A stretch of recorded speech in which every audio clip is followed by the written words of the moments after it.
Bismillahirrahmanirrahim. Assalamualaikum warahmatullahi wabarakatuh.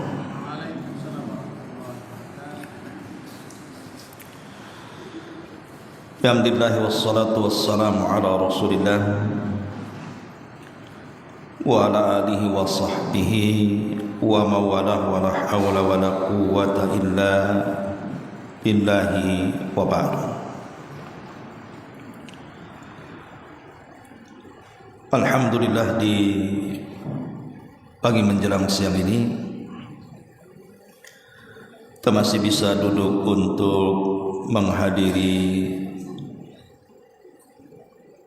majelis ilmu di Masjid Nidaul Ilmi. Salawat dan juga salam kita hadiahkan kepada Rasul kita Nabi besar Muhammad sallallahu alaihi wa ala alihi wasallam. Pembahasan di pagi menjelang siang ini kita akan membahas tentang dosa-dosa yang bisa menggugurkan pahala, bahkan sebagiannya bisa menggugurkan seluruh pahala. Dosa apa ini? Ma'asyiral muslimat yang dimuliakan Allah Subhanahu wa taala. Kita tahu bahwa kita sebagai hamba Allah Subhanahu wa taala yang Allah ciptakan dengan tujuan untuk beribadah kepada Allah. Artinya bahwa kita hidup ini diperintahkan untuk banyak beramal saleh dan berusaha untuk mengikhlaskan semua amal saleh itu untuk Allah Subhanahu wa taala. Dan kita tahu bahwa Allah Subhanahu wa taala sudah mentakdirkan bahwa setiap yang melakukan kebaikan, ibadah ataupun amal-amal saleh, di sana ada iblis dan syaitan yang sangat tidak suka dengan perbuatan itu, sehingga mereka berusaha untuk menghalang-halangi kita melakukan amal saleh dan ibadah dengan upaya dan jerih payah mereka bagaimana caranya agar kita menggagalkan amal soleh kita. Minimalnya walaupun sudah terlanjur melakukan amal soleh, dibuatnya rusak amal soleh itu. Ma'asyiral muslimat yang dimuliakan Allah Subhanahu wa taala, melakukan amal soleh seperti seseorang melaksanakan salat, puasa, sedekah dan ibadah-ibadah yang lainnya, terkadang oleh sebagian orang itu mudah dilakukan, walaupun oleh sebagian orang mungkin sulit dilakukan. Tetapi bagi orang-orang yang mudah melakukan perbuatan kebaikan itu dan ibadah kepada Allah Subhanahu wa taala, belum tentu mereka sanggup menjaga pahala yang sudah mereka dapati dari amal saleh itu. Dengan kata lain, beramal itu mudah, tapi menjaga amal itu belum tentu. Karena sadar ataupun tidak di masyarakat kita ini, terkadang ada di sebagian kita melakukan amalan-amalan yang justru membatalkan pahala yang sudah kita dapat, dalam bentuk dosa-dosa yang dosa ini juga bertingkat-tingkat. Ada yang paling besar dan ada yang dosa besar. Baik, kita akan sebutkan dosa apa yang bisa menggugurkan, di mana sebagian dosa bisa menggugurkan pahala secara keseluruhan, dan sebagian dosa boleh jadi tidak menggugurkan pahala secara keseluruhan. Yang pertama, al-isyraku billah, kesyirikan kepada Allah Subhanahu wa taala. Allah Subhanahu wa taala berfirman,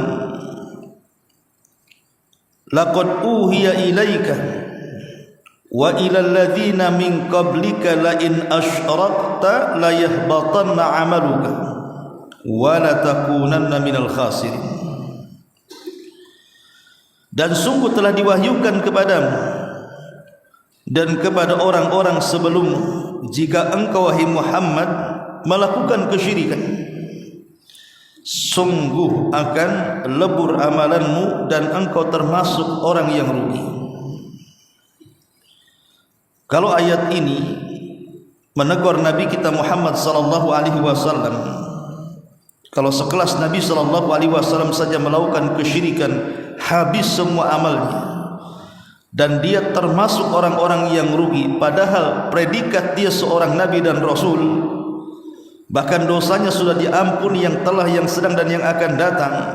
Tetapi kalau seorang Muhammad, Nabi kita Muhammad sallallahu alaihi wasallam melakukan kesyirikan, tidak ada yang selamat. Walaupun dia Muhammad sebagai nabi dan rasul, kalau dia melakukan kesyirikan tetap gugur amalannya dan dia termasuk orang yang rugi. Subhanallah, sekelas Nabi saja diancam oleh Allah Subhanahu wa taala, apatah lagi kita. Ini yang pertama. Yang kedua, ar-riddatu, seseorang murtad dari agama. Allah Subhanahu wa taala berfirman di dalam Al-Qur'anul Karim surah Al-Baqarah ayat 217, wa man yartadid minkum an dinihi fayamut wa huwa kafir fa ulaika habitat a'maluhum fid dunya wal akhirah wa ulaika ashabun nar hum fiha khalidun. Maka siapapun yang murtad di antara kalian dari agamanya, kemudian dia mati dalam kondisi kafir, maka mereka orang-orang yang akan gugur seluruh amalan mereka baik di dunia atau di akhirat, dan mereka adalah orang-orang yang layak masuk neraka dan dikekalkan di dalamnya.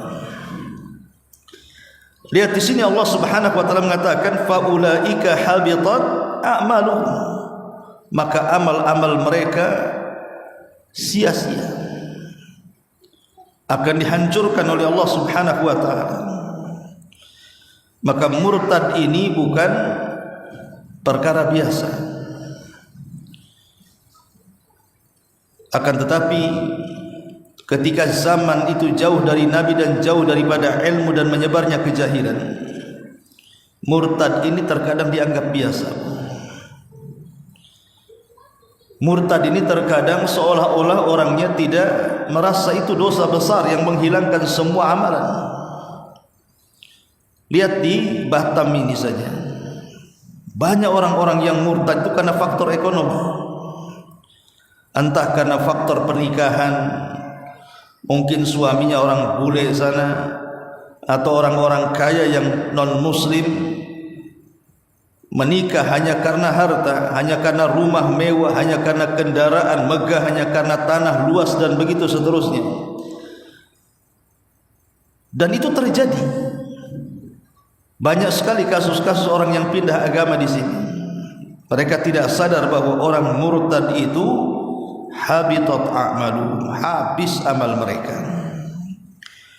Kemudian yang ketiga, al-kufru bi ayatillahi azza wa jalla wa qatlul anbiya wa qatlul ladzi ya'muruna bil ma'ruf minan nas. Kufur dengan ayat-ayat Allah, membunuh para nabi atau membunuh orang-orang yang memerintahkan kepada kebaikan dari kalangan manusia. Dan itu disebutkan di dalam Al-Quran surah Al-Imran ayat 2122, di mana Allah Subhanahu wa taala mengatakan innal ladzina yakfuruna bi ayatillah wa yaqtuluna an-nabiyyina bighairi haqq wa yaqtuluna alladhina ya'muruna bil qisti minan nas fabashshirhum bi'adzabin alim ulaika alladhina habitat a'maluhum fid dunya wal akhirah wa ma lahum min nasirin. Orang-orang yang mereka kufur dengan ayat-ayat Allah, membunuh para nabi tanpa ada kebenaran, membunuh orang-orang yang memerintahkan kepada kebenaran dari kalangan manusia, habar gembirakan kepada mereka dengan azab yang pedih, dan mereka adalah orang-orang yang lebur, hancur amalan mereka di dunia dan akhirat, dan tidak ada penolong bagi mereka kelak pada hari kiamat. Ini yang ketiga, kufur dengan ayat-ayat Allah Subhanahu wa taala. Betapa banyak orang-orang di zaman sekarang, Bu, itu yang mereka menentang ayat-ayat Allah Subhanahu wa taala yang jelas-jelas itu perintah. Terkadang di antara mereka ada yang mengolok-olok sebagian ayat Allah Subhanahu wa taala atau hadis-hadis Nabi sallallahu alaihi wasallam. Contoh, orang-orang yang mereka menganggap bahwa semua agama sama. Pada Allah Subhanahu wa taala mengatakan innad dina indallahil Islam, bahwa agama yang paling diridhoi di sisi Allah itu Islam. Bagaimana mungkin orang mengatakan semua agama sama? Padahal tidak ada agama yang paling diridhoi kecuali Islam. Tidak lain karena mereka kufur dengan ayat-ayat Allah Subhanahu wa taala. Dari mana segi perbedaannya? Ya jelas beda. Agama yang menyatakan Tuhan itu satu dengan agama yang mengatakan Tuhan itu tiga kan berbeda. Agama yang mengatakan bahwa Tuhan itu lam yalid wa lam yulad, tidak mungkin melahirkan dan tidak mungkin dilahirkan, tidak sama dengan agama yang mengklaim bahwa Tuhan mereka adalah putra Allah Subhanahu wa taala. Sebagaimana Allah mengatakan dalam surah At-Taubah, wa qalatil yahud Uzair ibn Allah wa qalatin nasara al-masih ibn Allah. Berkata Yahudi Uzair itu putra Allah, berkata orang-orang Nasrani al-Masih Isa itu putra Allah.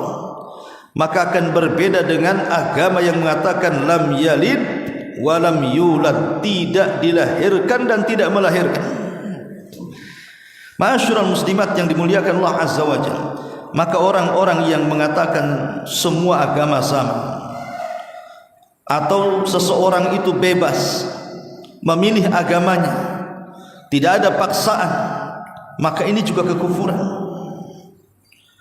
Atau mengolok-olok agama, baik dengan lisannya, baik dengan perbuatannya, seperti menginjak Al-Quran, baik secara hakiki diinjaknya dengan kakinya, atau secara ma'nawi memperolok-olok Al-Quranul Karim dengan mengubah-ubah makna-makna atau tafsir-tafsir ayat jauh daripada penafsiran yang benar, yang menyimpang dari penafsiran para ulama Rabbani. Ma'asyiral muslimat yang dimuliakan Allah Subhanahu wa taala, maka ini juga bagian daripada dosa-dosa yang bisa menggugurkan amal kebaikan. Kemudian yang keempat, karahiyatu syai'in minal Quran wa itba' ma askhata Allah, membenci walaupun sedikit dari Quran, atau mengikuti apa yang membuat Allah Subhanahu wa taala murka. Membenci sesuatu yang datang dari Quran atau sunnah Nabi sallallahu alaihi wasallam ini merupakan pintu kekufuran. Pintu kekufuran. Ada orang yang berpakaian syar'i, menutup aurat, sebagiannya mungkin pakai cadar, pakai niqab dan yang sejenisnya, kemudian dicaci, dicela. Itu pakaian apa itu? Pakaian kayak ninja. Pakaian apa itu? Buat harodang saja. Pakaian apa itu? cantik-cantik sayang dibungkus, macam-macam. Jadi orang yang membenci syariat Allah Subhanahu wa taala, seperti umpamanya ketika Islam menjelaskan tentang hukum hudud, bahwa yang maling potong tangan, yang berzina kalau dia sudah menikah dirajam sampai mati, kalau dia belum menikah didera 100 kali. Atau mungkin ketika orang-orang yang mereka minum khamr, juga ada hukumannya dalam Islam, tiba-tiba dikatakan potong tangan, hukum rajam dan yang lainnya. Itu perbuatan sadis, bengis, yang tidak berperi kemanusiaan, bahkan menolak hak asasi manusia. Ditabrak-tabrakannya hukum Allah dengan hak asasi manusia karena kebenciannya. Atau orang-orang yang berjanggut dicela, terkadang disamakan dengan binatang. Atau ada orang yang kemudian mengangkat sebagian kain di kakinya sehingga di atas mata kaki, diejeknya sehabis-habisnya, dan lain sebagainya.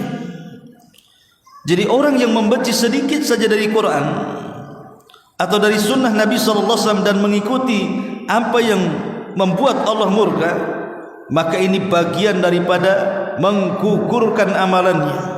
Allah katakan dalam surah Muhammad, dzalika bi annahum karihu ma anzalallah fa ahbata a'maluhum.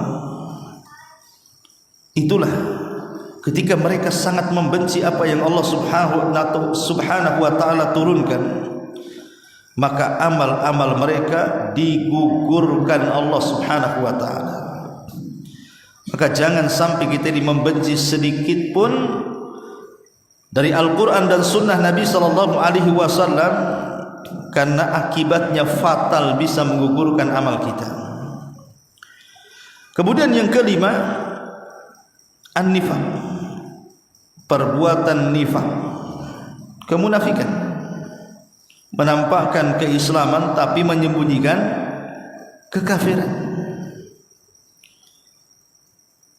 Kalau di zaman Nabi sallallahu alaihi wasallam orang munafik itu mereka takut menampakkan dirinya, karena sampai kalau ketahuan bisa dibunuh dia, sehingga mereka pun bersembunyi-sembunyi, sampai-sampai banyak para sahabat terkecoh dengan orang-orang munafik dan tidak bisa membedakan mana munafik mana sahabat, termasuk Nabi. Kalau bukan karena Allah Subhanahu wa taala membongkar orang-orang munafik, hatta Nabi sendiri tidak tahu siapa mereka.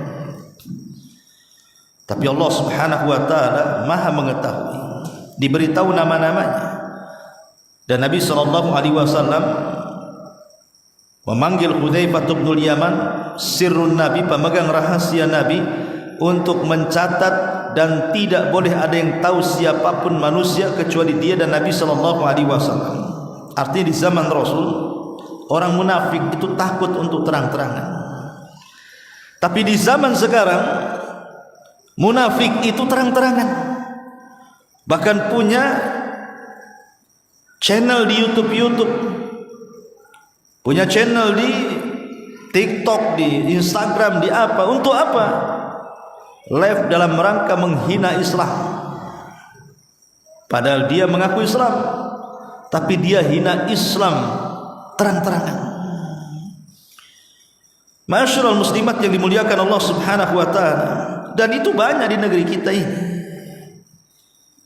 orang-orang yang kemudian membuat khurafat-khurafat dalam Islam, menyuruh manusia untuk meminta-minta di kuburan, menyuruh manusia untuk percaya dengan kisah-kisah khurafat dan begitu seterusnya.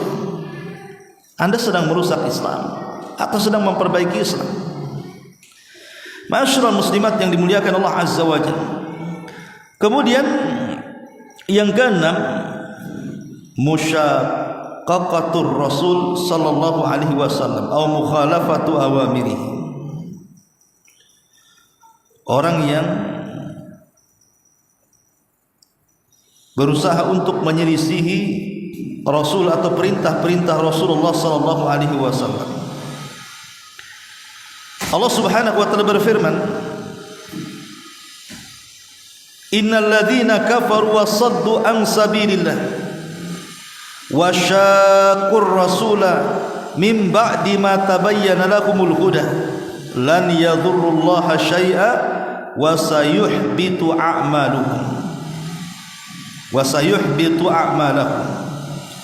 Sesungguhnya orang-orang kafir, orang-orang yang mereka menghalang-halangi manusia dari jalan Allah dan mereka menentang Rasul setelah datang keterangan petunjuk bagi mereka, perbuatan mereka tidak memadaratkan Allah sedikit pun dan Allah akan menggugurkan amalan. Maka menentang perintah Rasul walaupun Nabi SAW sudah tiada, tetap fatal akibat. Jangan menentang. Ketika Nabi SAW memerintahkan agar kita jangan meninggalkan solat 5 waktu, maka jangan pernah meninggalkan solat 5 waktu. Karena kalau seandainya kita sampai meninggalkan solat, itu bisa menjurus kepada kekufuran. Ataupun orang yang sudah layak haji untuk haji, orang yang sudah mampu untuk zakat maka zakatkan.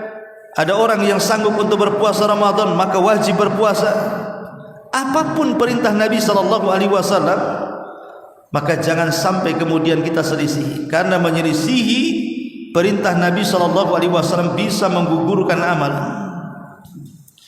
Ma'asyiral muslimat yang dimuliakan Allah Subhanahu wa taala, ini 6 perkara yang berat-berat. Jadi 6 perkara yang saya sebutkan di sini, ini dosa-dosa yang paling berat yang akan menggugurkan keseluruhan amal. Di sana ada dosa-dosa juga bisa menggugurkan amalan, tapi tingkatnya di bawah. Pertama, hasad. Orang yang hasad, yang bercita-cita supaya kenikmatan yang Allah berikan kepada orang lain hilang dan berpindah kepadanya, atau berangan-angan agar kenikmatan orang lain hancur walaupun tanpa harus berpindah kepadanya. Dua-duanya hasad.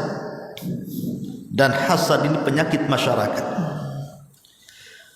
penyakit yang terkadang tidak ada yang sanggup lepas,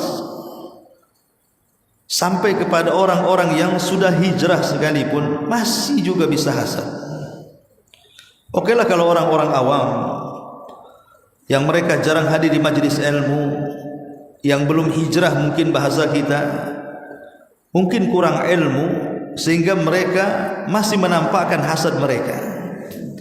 Tapi kalau orang sudah ngaji kan aneh, kalau di hatinya ada hasad itu aneh. Karena hasad ini kata Nabi SAW, iyyakum wal hasad, hati-hati kau jangan hasad. Fa innal hasada ya'kulul hasanati kama ta'kulun narul hatab. Hati-hati jangan hasad, karena hasad itu bisa memakan kebaikan seperti kayu bakar, seperti api melahap kayu bakar. Cobalah ibu bawa kayu bakar ditumpukan, kemudian ditaruh api di situ. Hitungan beberapa waktu saja sudah habis seperti debu. Itulah bahayanya hasad. Memang hasad itu tidak mungkin lepas dari manusia. Saya, ibu, siapapun pasti ada hasad. Tapi ulama mengatakan orang yang baik pasti menyembunyikan hasadnya, tapi orang yang jahat pasti menampakkan hasadnya. Maksud orang baik menyembunyikan hasadnya apa? Dan maksud orang jahat menampakkan hasadnya itu apa? Maksudnya orang baik menyembunyikan hasadnya, ya memang dia hasad kepada tetangganya, tapi tidak pernah dibicarakan. Cukup antara dia yang tahu, orang lain tidak ada yang tahu. Tetapi orang jahat menampakkan hasadnya, dia tampakkan hasadnya dengan ucapannya, dengan gibahnya, dengan namimahnya, dengan menghasutnya. menjelek-jelekan, menceritakan kepada orang lain. Maka itulah yang disebut bahwa al-la'imu yudhir hasadah. Adapun orang-orang yang lain, yang jelek, yang jahat, itu suka menampakkan hasadnya. Adapun orang baik, maka dia akan menyembunyikan hasadnya. Dia tidak akan, memang dia hasad dalam hatinya ketika melihat kekayaan yang Allah anugerahkan kepada orang lain, tapi mulutnya tidak bicara. Dia tidak menggibah, dia tidak menghina, dia tidak mengadu domba. Cukuplah hanya yang tahu Allah Subhanahu wa ta'ala. Itu artinya menyembunyikan hasad. Tapi kalau sampai menampakkan dengan menggibahnya, mencacinya, memakinya, menghasutnya, apalagi sampai membuat makar kepadanya, inilah hasad yang terlarang. Karena ini penyakit pertama yang ada di langit dan penyakit pertama yang ada di bumi. Kemudian yang kedua, ar-riya. Dalam beramal ingin dipandang orang, dalam beramal ingin dipuji orang, dalam beramal ingin didengar orang. Riya. Allah Subhanahu wa ta'ala berfirman, "Man kana yuridul hayatad dunya wa zinataha nuwaffi ilaihim a'maluhum fiha wa hum fiha la yubkhasun. Ulaika alladhina laysa lahum fil akhirati illa an-nar wa habita ma sana'u fiha wa batilu ma kanu ya'malun."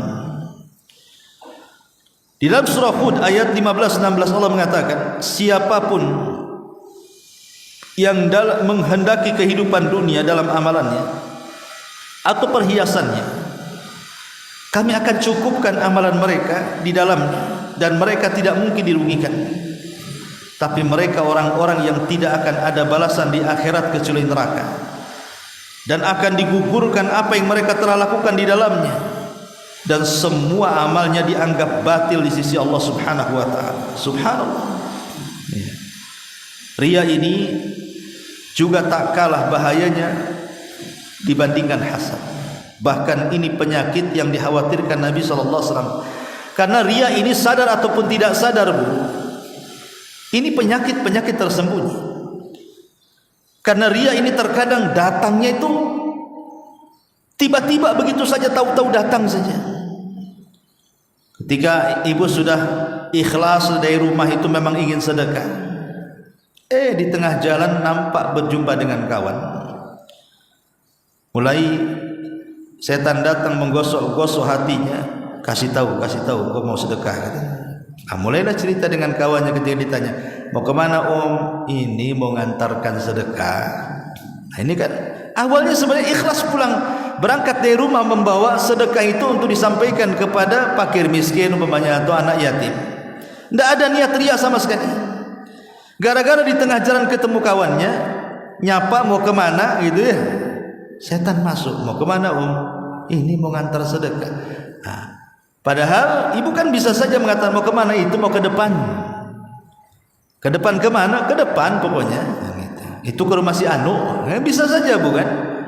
Tapi kadang-kadang setan ini pintar dia. Memang kelihatan jujur jawabannya, tapi di balik kejujuran jawaban itu justru ada riya yang akan mendorong habis semua amal yang dilakukannya. Sedekahnya itu tidak berpahala. Masyarul muslimat yang dimuliakan Allah Subhanahu wa ta'ala, makanya hati-hati dengan riya. Yang ketiga, qati'atur rahim, memutus silaturahim. Nabi SAW mengatakan, innal a'mal tu'radu kulla khamisin wa laylatil jum'ati fala yaqbalullahu amala qati'ir rahim. Sesungguhnya amal itu akan ditampakkan pada setiap hari Kamis, malam Jumat, dan Allah tidak akan menerima amal para pemutus rahim. Orang yang memutus tali silaturahim, maka Allah tidak menerima amalan. Subhanallah. Kita tahu bahwa amalan itu diangkat. Ada yang berupa harian, ada yang berupa pekanan, ada yang berupa tahunan. Seperti harian, amal kita diangkat di waktu asar dan subuh. pekanan amal kita diangkat di waktu hari Senin dan Kamis. Kemudian tahunan amal kita diangkat di setiap bulan Sya'ban. Tetapi orang-orang yang memutus silaturahim, maka amalannya percuma, tidak akan diangkat. Maka memutus silaturahim ini bisa menghalangi amalan kita akan diangkat dan diperlihatkan di sisi Allah Subhanahu wa taala. Kemudian yang keempat, ghibah. Orang yang menggibah, dzikraka akhaka bima yakrah, kata Nabi. Engkau menyebutkan saudaramu dan kalau dia dengar dia tidak suka. Itulah ghibah. Kita menyebutkan saudara kita, apakah penyebutannya baik ataupun jelek, kalau dia mendengar dan tidak suka dengan cerita kita, maka itu ghibah. Subhanallah. Rasul ketika memberikan definisi ghibah tidak menyebutkan apakah kita membicarakan orang itu dengan kebaikan ataukah membicarakan orang itu dengan keburukan. Kalau dia dengar tidak suka, itu namanya ghibah. Tapi umumnya ghibah itu tidak ada membicarakan orang kebaikan, rata-rata keburukan. Menggibah orang itu kan rata-rata yang diucapkan keburukan, mengumbar aib orang, menjelek-jelekan orang, menghina orang. Makanya ghibah ini juga bisa membatalkan amal. Karena nanti pada hari kiamat ada orang-orang yang dianggap kaya dengan pahala, bahkan pahalanya sebesar gunung-gunung, tiba-tiba lisannya yang menghancurkan amalan itu. Kata Imam Ibnul Qayyim rahimahullahu taala, wa innal abda la ya'ti yaumal qiyamah, dan sesungguhnya seorang hamba kelak akan datang pada hari kiamat bihasanati amsalil jibal, dengan kebaikan-kebaikan sebesar gunung-gunung, fayajidu lisanahu qad hadamaha alaih, dan sungguh didapati lisannya telah menghancurkan amalan semuanya, kullah. Lihat bagaimana dosa lisan ghibah ini bisa menghancurkan banyak pahala walaupun pahala itu segunung. Dan ini menunjukkan bahasa lisan kan? Karena lisan ini kan bisa dibawa kemana saja. Dia bisa dengan lisan itu menghapuskan dosa segunung, bisa juga dengan lisan itu menghilangkan pahala segunung. Seperti orang yang banyak berzikir, itu bisa menghilangkan dosa-dosa walaupun menggunung-gunung besarnya. Tapi lisan ini juga bisa menghabiskan amalannya walaupun bergunung-gunung, seperti ghibah contohnya. Ma'asyiral muslimat yang dimuliakan Allah Subhanahu wa taala. Kemudian selanjutnya yang nomor 6, tarku salatil asri, meninggalkan salat asar.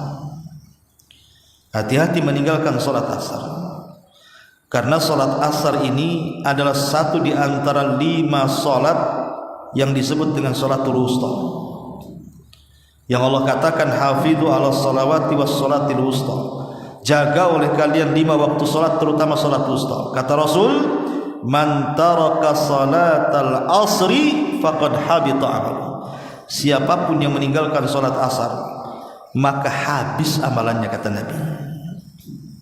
Maka jangan sampai meninggalkan salat asar. Kemudian juga yang ke-7, ujub. Ke-6, yang ke-6 adalah ujub. Ujub itu artinya merasa bangga dengan amalan.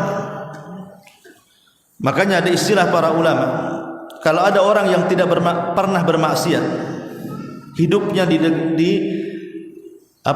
dihabiskan untuk beribadah, tapi dia merasa ujub dengan amalannya, itu tidak lebih baik dibandingkan orang yang bergelimang dengan dosa tapi dia selalu menangis dan ingin bertobat.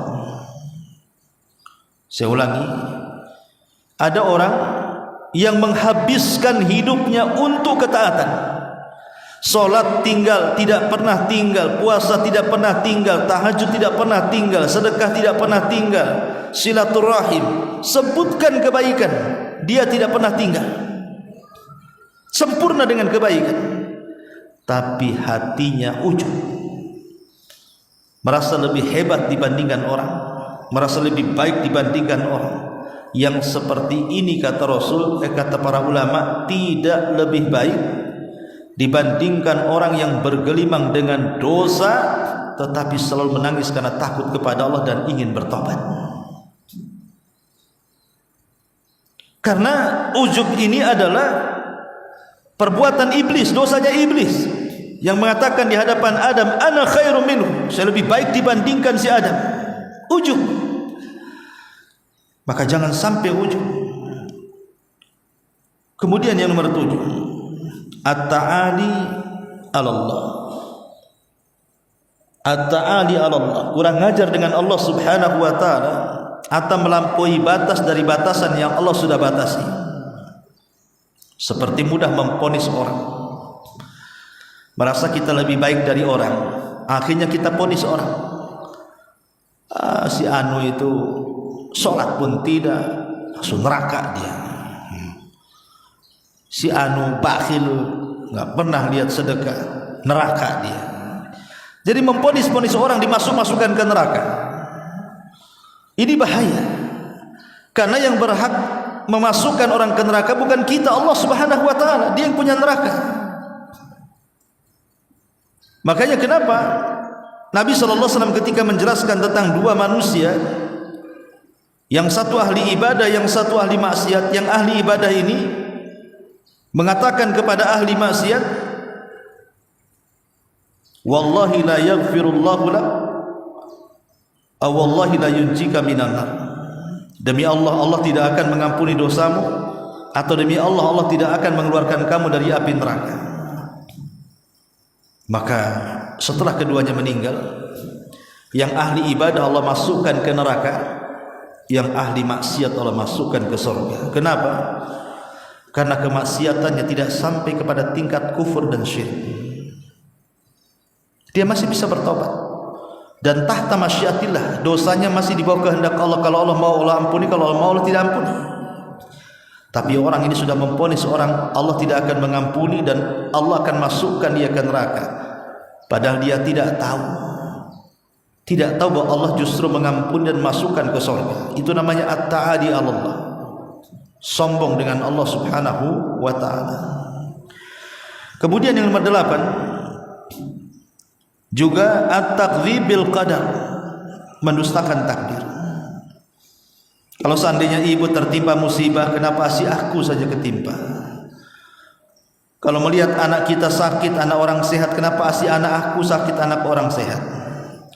Kalau seandainya usaha kita ini gulung tikar, dia mengatakan, ya Allah, kenapa si aku saja yang gulung tikar, kenapa orang itu kebentang-bentang tikar?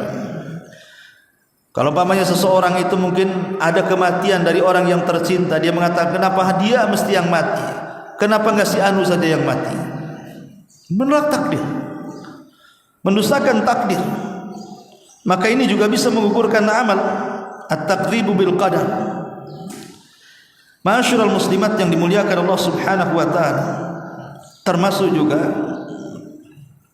yang nomor 9, intihaku hurumatillah, menyobek kehormatan Allah Subhanahu wa taala di saat fil khalawat, di saat tidak ada yang tahu kecuali dia dengan Allah Subhanahu wa taala. Jadi kalau kita sedang bersendirian, tidak ada yang tahu, tapi di depan kita ada handphone, mulai mengambil handphone, tujuannya bagus, nengok kajian, tapi lama-lama channelnya geser, dari nengok kajian yang belum selesai jadi nengok sinetron, drakor, drama Korea, atau nengok yang tidak-tidak, atau nengok yang tidak pantas untuk dilihat, atau nengok yang menghabiskan waktu-waktunya yang tidak ada manfaat dan tidak ada faedahnya sama sekali. Majlis-majlis tertawa sepanjang masa yang ada di YouTube itu. Maka orang-orang yang diam-diam tidak ada yang tahu kecuali dengan Allah, kemudian dia menerjang keharamannya, maka ini bisa menggugurkan pahala walaupun sebesar gunung Tihama. Dan itu disabdakan oleh Rasul, la'alamanna aqwaman min ummati ya'tuna yaumal qiyamah bihasanati amsali jibalin tihama bidhan fayaj'aluha Allahu azza wa jalla haba'an manthura. Kata Rasul, saya akan kasih tahu kalian tentang sebuah kaum dari umatku, mereka datang pada hari kiamat dengan membawa kebaikan sebesar gunung Tihama, tapi Allah habiskan di hadapannya, Allah gugurkan di hadapannya. Kenapa? Sahabat bertanya, apa salahnya? Bukankah dia sudah membawa pahala sebesar gunung Tihama? Maka Rasul mengatakan, amma innakum ikhwanukum wa min jildatikum wa ya'khuduna minal laili kama ta'khudun walakinnahum aqwam idza khalau bi maharimillahi intahaquha. Mereka adalah saudara kalian juga, kulitnya seperti kalian. Mereka juga handal salat malam, tetapi apabila mereka bersendirian, di depannya ada keharaman Allah, diterjangnya keharaman itu dan dilakukannya, dia tidak sadar bahwa dia sedang diawasi Allah. Ya, mungkin orang tidak melihat maksiat kita, tapi Allah melihatnya, dan itu menunjukkan kita tidak punya rasa malu kepada Allah Subhanahu wa taala. Wajar kalau seandainya amalan yang sudah kita lakukan gugur gara-gara dosa yang tidak terang-terangan. Kemudian nomor 10, sedekah. Kemudian dibalik sedekah al-man wal adha. Di balik sedekah itu mengungkit-ungkit dan menyakiti orang yang disedekahinya, alias mengungkit-ungkit sedekah atau menyakiti orang lain dengan sedekah. Maka ini juga hal-hal yang bisa menggugurkan amalan. Lalu apalagi yang bisa menggugurkan amalan? Mendatangi dukun. Orang yang mendatangi dukun itu sholatnya 40 hari tidak diterima, dan kalau sampai membenarkan maka bisa keluar dari Islam karena dia sudah berlepas di syariat Rasul sallallahu alaihi wasallam. Kata Nabi SAW, man ata arrafan fasa'alahu an syai'in lam tuqbal lahu salatu arba'ina laila. Siapa yang datang ke arraf, tukang ramal, kemudian bertanya tentang sesuatu, belum membenarkan tapi sholatnya 40 hari sudah ditolak, maka jangan datang ke dukun, jangan percaya dengan dukun. Kemudian yang nomor 11, memelihara anjing. Ibu jangan memelihara anjing, selucu apapun anjing tetap lucu anak ibu. Walaupun anjing itu anjing kecil, lebih kecil dari kucing, lebih lucu dari kucing, lebih pintar dari kucing, yang namanya anjing tetap anjing, tidak boleh dirawat karena itu binatang najis.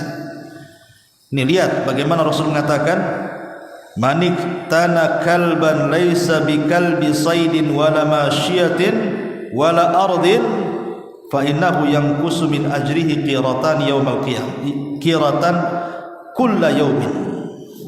Barang siapa yang merawat anjing, menjaga anjing, padahal bukan anjing untuk berburu, padahal bukan anjing untuk menjaga hewan, padahal bukan anjing untuk menjaga tanah, kecuali setiap hari pahalanya dikurangi 2 qirat, dan 1 qirat itu besarnya segunung Uhud. Berarti 2 qirat besarnya 2 gunung Uhud.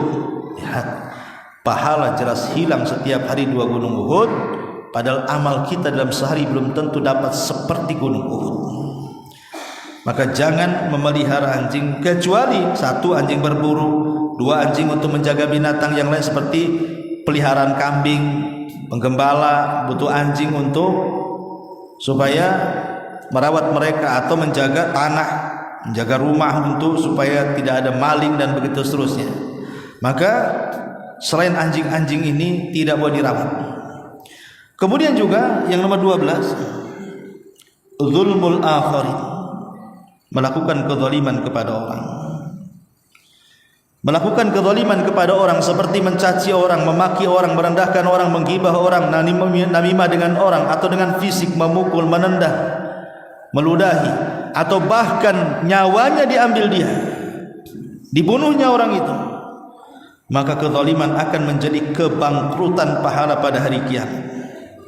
Kezaliman bisa menjadi kebangkrutan pahala pada hari kiamat. Dan yang terakhir, syurbul khamri, minum khamr.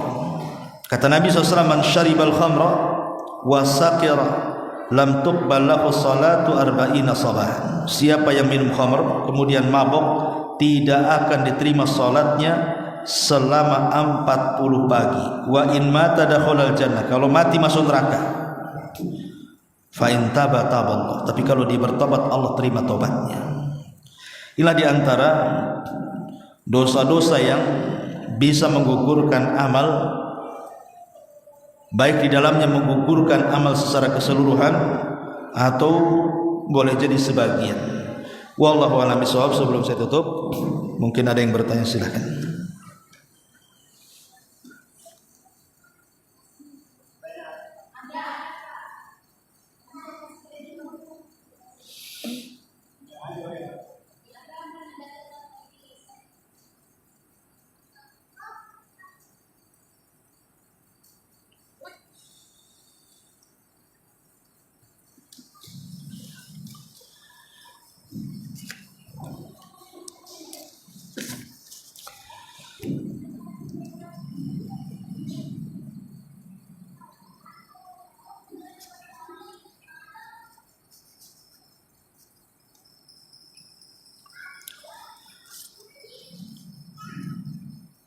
Iya, di sini ada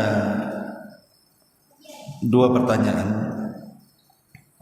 Bagaimana tata cara sujud sahwi ketika kita lupa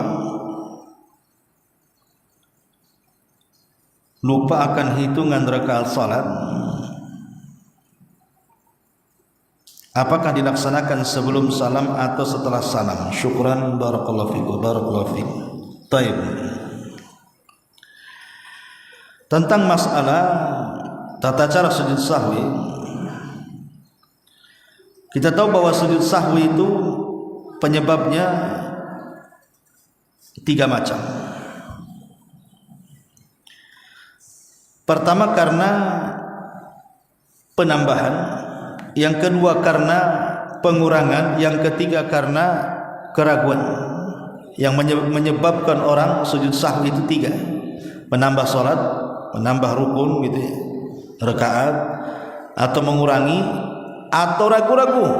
Nah, di situ disyariatkan sujud sahwi. Lalu bagaimana caranya? Apakah sujud itu setelah salam atau sebelum salam? Maka kita katakan, lihat kesalahannya. Kalau kesalahannya dalam rangka penambahan, karena ada penambahan dalam sholat, sudah zuhur 4 rakaat, ibu tambah pula 5 rakaat, maka kalau seperti ini dilakukan setelah salam.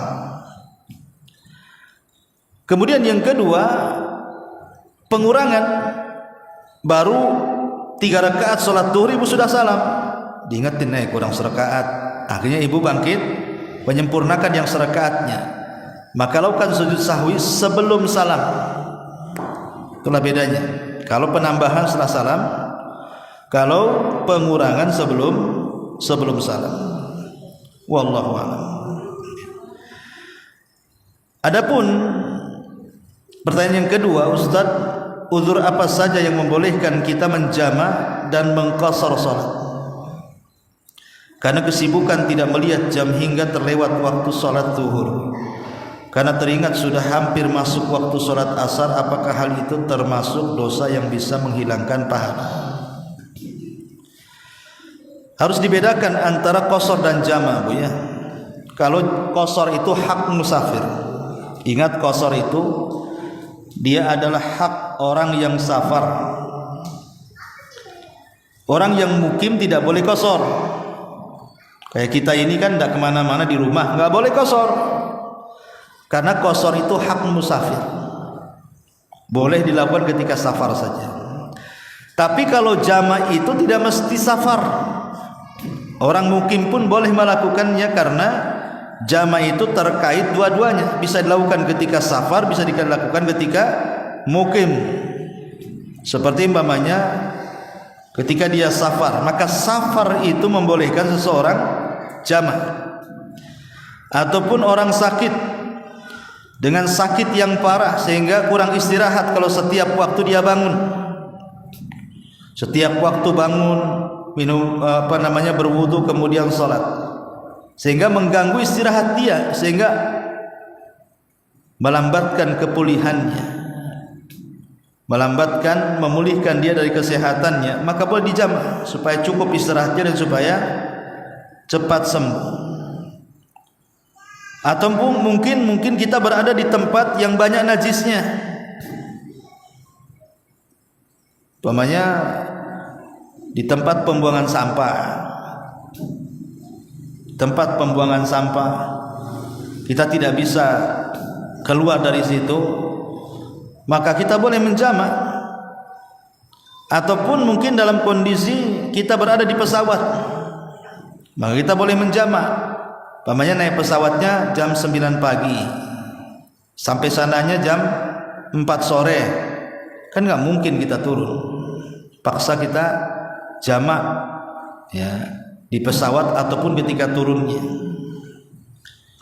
Jadi itulah diantara hal-hal yang dibolehkan tentang orang itu boleh melakukan jama'. Yang penting alasannya adalah masyaqqah, alasannya adanya keberatan.